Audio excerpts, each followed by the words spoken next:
Hi, it's Kirby of the Tardigrade System, and welcome to an art video where I'm drawing original characters. And here, I started by blocking in the background and with a perspective grid line, which is wow, that's a thing I did. So professional. But this is actually a pretty difficult piece to figure out. I spent a lot of time experimenting before I even started recording. Here I'm trying to use 3D models with Clip Studio, and I can't figure it out, but I wish that I had used it, because later on it ended up being really annoying to figure out that pose. So I did several sketches, which you can see that I'm doing right now. So this character that I'm drawing out right now is Everin Sharpsteel, which is a very edgy name because he's an edgy guy. Next is Eris, who doesn't have a last name. So on Tumblr I tagged the piece with them as just Eris Tethea, because Tethea is the name of the planet, and the piece of media, I guess. It doesn't exist yet. I want it to be a video game. It would be really cool to have a big open world video game that's with my fantasy species, and I'll talk about the characters a little more as it keeps going. Snack. I had a snack, apparently. So I wanted to talk about the characters, but I feel during the sketch phase it's I'm just kind of jumping between them. So I don't know. I did a lot of not finishing a part of a drawing because I was I don't feel like doing this part right now, so then I moved on to another thing. It took almost a week of just working on it on and off. I worked on it maybe a couple hours at a time. Overall, this piece took about 15 and a half hours, and I calculated it based on the recording time.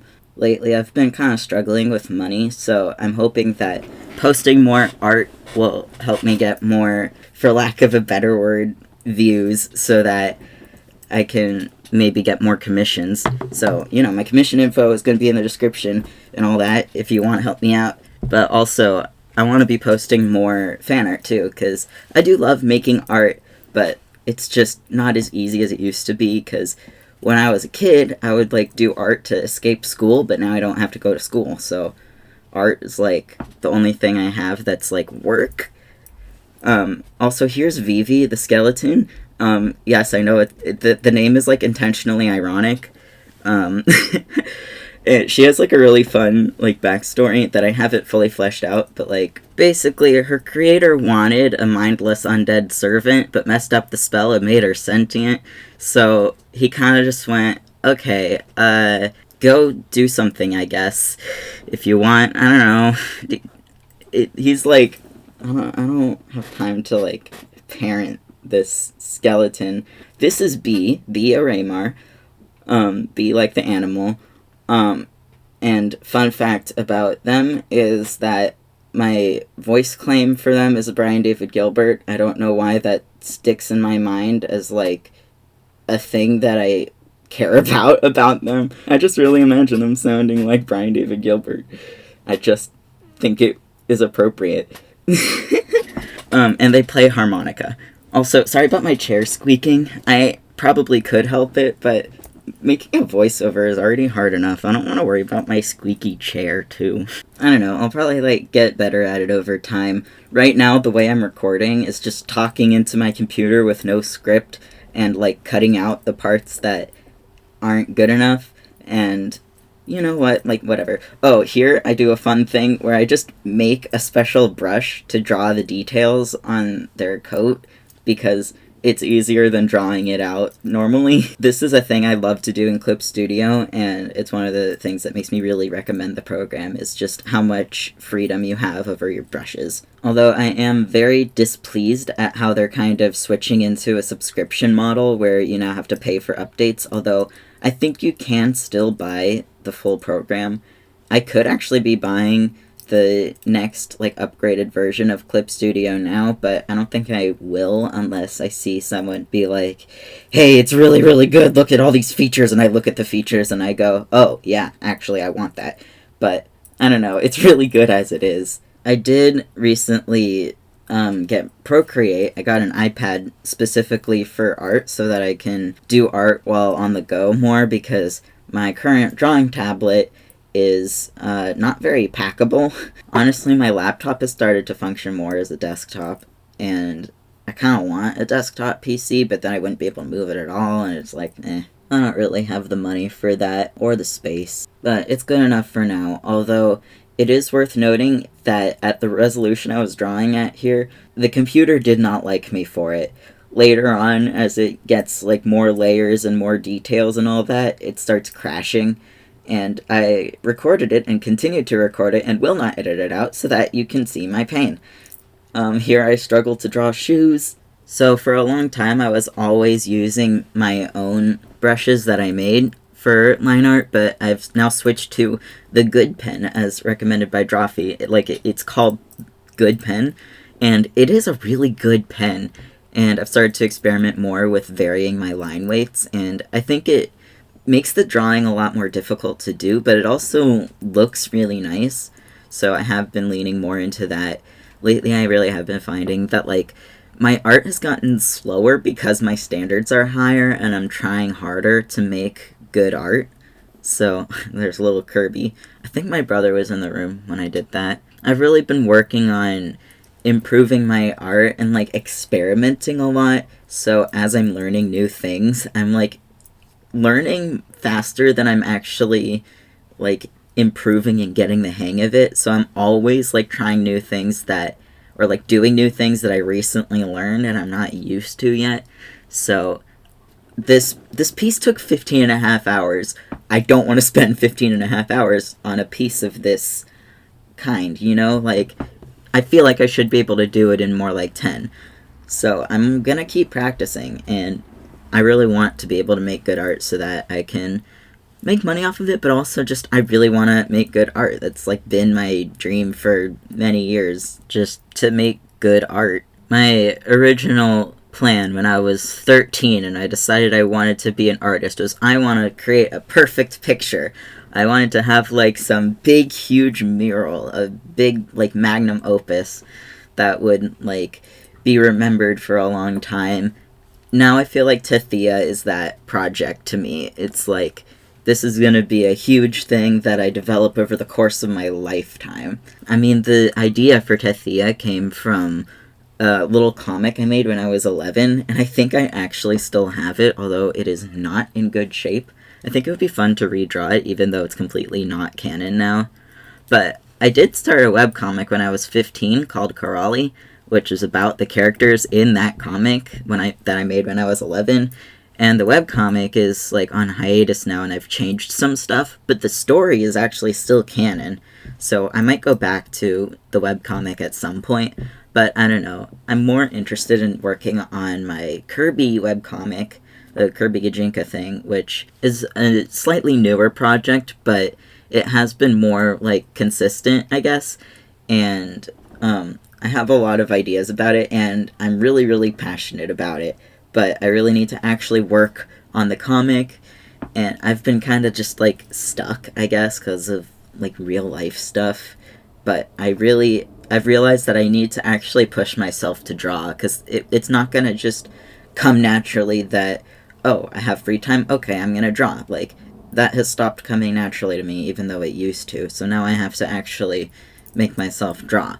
But I want to draw. Like, I enjoy it. And I like seeing the finished product, but sometimes it causes actual physical pain because my body doesn't like me. I try to draw this flower, like, many times. Oh yeah, this is Veryl, who is the first OC created for Tethea after it was named Tethea. Actually, that's not true. I had some, like, minor characters that are, like, side characters in Karali, but Veryl was, like, a kind of imaginary friend that I made up for comfort because I needed that in the moment, and they kind of developed into a character in Tethea. So they're a member of the species Vegati, which are plant people that can fly. And they're really one of my favorite kind of concepts that I have in Tethea. I've actually kind of started working on a language for them because I've gotten really into linguistics lately, especially conlanging. But making a language is hard, actually. Here I struggle to draw Vivi. Honestly, I should have just gone back and used the 3D model instead of trying to figure this out again, because, like, that would have been faster, but I think this way I learned more, so there's that. I think I'm gonna be farther away from the mic. Oh my god, I'm still drawing the skeleton. What else can I say about her? Her dad's name is Telekai Thulos, and by dad I mean creator. Uh, she calls him dad, but it's like weird because he's not really dad material. He's just like a loner necromancer. When I made the sketch, I labeled the book that she's holding necromancy, like a textbook. But what it actually is, and what it is in the final piece, is a sketchbook because she likes to draw. I have a lot of like creative characters, I guess, because I'm creative and I like to project. I'm actually really proud of how Vivi came out in the drawing because I don't know what I'm doing, so I had to look up reference, but the reference helped and I was able to figure it out, which is really cool. I flatted her in and then realized that I was not recording when I did so, but it's just flats, so who cares. And then I started on the background, so I added the ground, I started adding some trees, well, tree trunks. I used like a pre-made tree trunk brush at first to like kind of lay it out in my mind and figure out how it was going to go, but I didn't keep that version because I wanted to do it myself. So I started drawing some tree trunks after some like lots of experimentation, and I think I was also using reference for just drawing a bunch of trees because drawing lots of trees is like deceptively hard. Like you have to make them feel really natural, and like it's really difficult to draw a tree from imagination, and this is like not that good of drawing of trees, but it's also not the focus, it's just the background. So I just kind of went at it and added a whole bunch of trunks, and I shaded them to make them like distinct from each other, and just kind of filled in the background ones like just a little bit because I didn't want to put too much focus on that. I just wanted to like have it be enough of an indication that there's trees in the background and it's covered up by the characters anyway. And I just like blocked in the leaves with some brushes, and I'm doing that with the grass. And I actually really like those little grass brushes. I'm not actually sure what they are, but you can see the little pictures in my menus and maybe look them up that way, I guess. I don't know. But like if you just search Clip Studio Paint grass brush or whatever art program you use, you'll find something like that. So I fiddled with the shading of the rock to try to make it really look like a rock. I added some deeper shadows in the back of the trees to make it look like it's farther away. And I shaded the rock some more. And then I start on the actual shading of the characters, which is the cool and fun part. It's my favorite. I love shading. I mean, I don't really know that much to say about it here. I don't know, painted in the things. I used my self-made brushes for the shading because I still prefer them over any other brushes made by other people.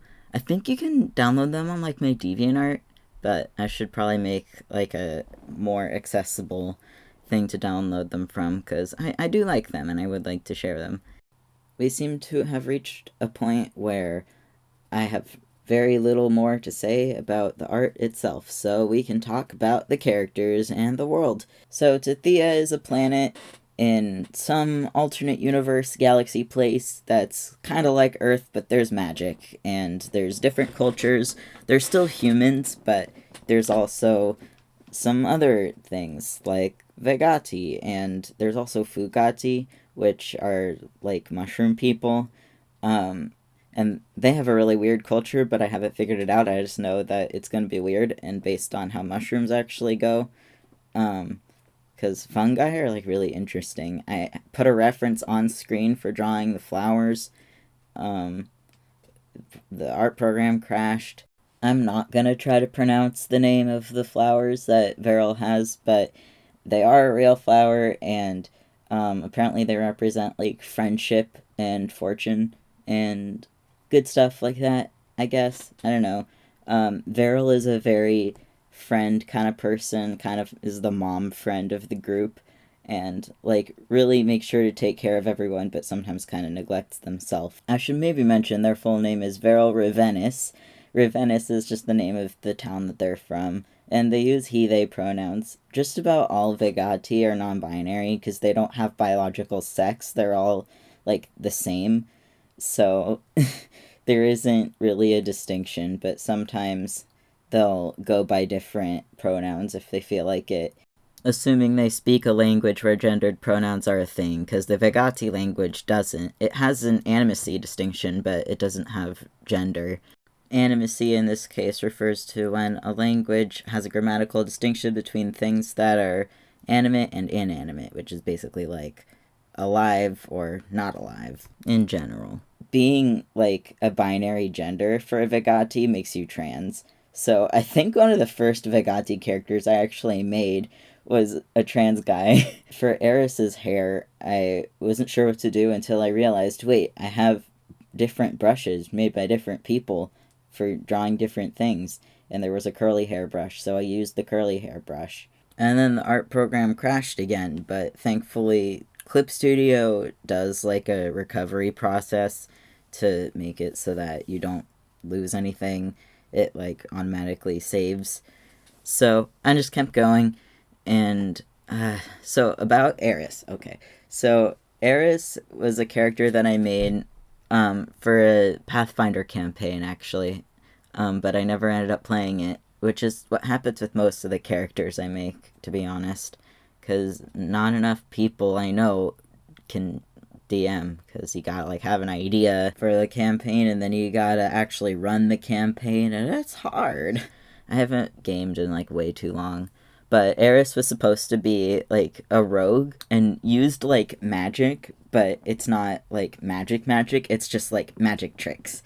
That's just their thing that they're good at and that they like to do. So on Tethea, it's called imitation magic because real magic is a thing, and it's not very popular, and it's kind of seen as being just like cheap entertainment and like stupid or whatever. But there are some people who enjoy it because they know that just because it's not magical skill doesn't mean there isn't an actual sleight of hand skill involved and showmanship, and Eris is good at that.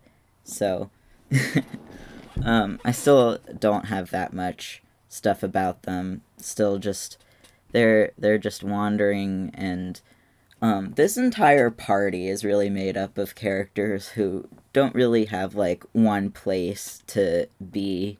They don't have even a goal, some of them. They're just wandering because they want to find something that's like meaningful, I guess. Travel is really a big theme in Tethea that's just ongoing because it's important to me, because I personally feel like in this world that's really huge and there's lots of things to see, it's not fair that we have to just sit around and do boring tasks all the time just to get by. Like, that shouldn't be how life works. So, a world that's just big and open and you're free to explore it is something that just means a lot to me. So, we're finishing up the picture now, and I'm signing it and then adding textures, because I often do that. And here's the finished piece. I really hope you enjoyed the video. Let me know what you want to see me draw next, and if you have any ideas. Thank you for watching. Check out the things in the description, Patreon and the website and the Tumblr and the thank you. Bye.